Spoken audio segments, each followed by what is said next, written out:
Nggak sih kalian merasa kalau misalnya uang Rp100.000 untuk belanja sekarang tuh gampang banget habis? Perkenalkan, aku Saskia Putri Andwita dari kelas manajemen B.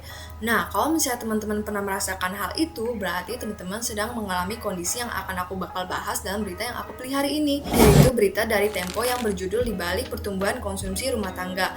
Nah, dalam berita tersebut dijelaskan bahwa konsumsi rumah tangga tuh masih menjadi penopang utama pertumbuhan ekonomi Indonesia. Bahkan konsumsi masyarakat tuh memberikan kontribusi terbesar loh terhadap perekonomian nasional.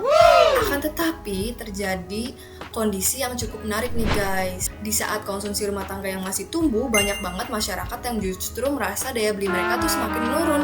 Harga mereka tuh sehari-hari semakin meningkat, sehingga masyarakat tuh mau nggak mau harus mengeluarkan lebih banyak uang untuk memenuhi kebutuhan sehari-hari mereka. Akibatnya, sebagian masyarakat mulai berhati-hati dalam mengatur pengeluaran dan mengurangi pembelian yang tidak dianggap terlalu penting. Jika kita kaitkan dengan teori ekonomi makro, kondisi ini dapat dijelaskan melalui konsep konsumsi, tabungan, dan investasi.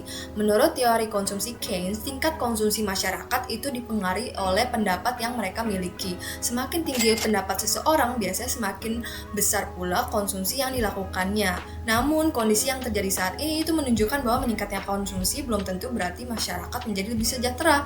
Sebagai contohnya, jika tahun lalu seseorang menghabiskan Rp500.000 untuk kebutuhan bulanan dan tahun ini harus mengeluarkan Rp600.000 untuk kebutuhan yang sama, maka nilai konsumsi memang meningkat.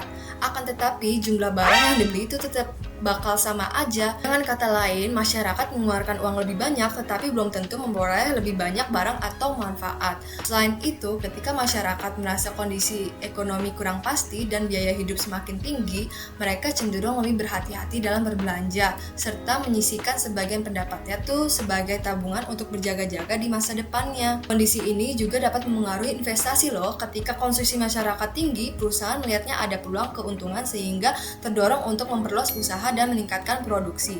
Sebaliknya, jika daya beli masyarakat melemah, perusahaan menjadi lebih hati-hati dalam melakukan investasi karena khawatir permintaan pasar akan menurun. Karena itu, dari sudut pandang ekonomi makro, kondisi ini itu penting untuk diperhatikan. Konsumsi rumah tangga merupakan penyumbangan terbesar PDB Indonesia loh. Jika daya beli masyarakat terus melemah, konsumsi dapat melambat, investasi berkurang, dan pada akhirnya pertumbuhan ekonomi juga beresiko melambat. Menurut aku juga, isu utama dalam berita ini bukan sekedar apakah konsumsi meningkat atau tidak, melainkan apakah peningkatan tersebut benar-benar mencerminkan kesejahteraan masyarakat. Karena itu, pemerintah tidak hanya perlu menjaga pertumbuhan konsumsi, tetapi juga menjaga daya beli masyarakat agar manfaat pertumbuhan ekonomi itu dapat dirasakan secara nyata oleh seluruh lapisan masyarakat.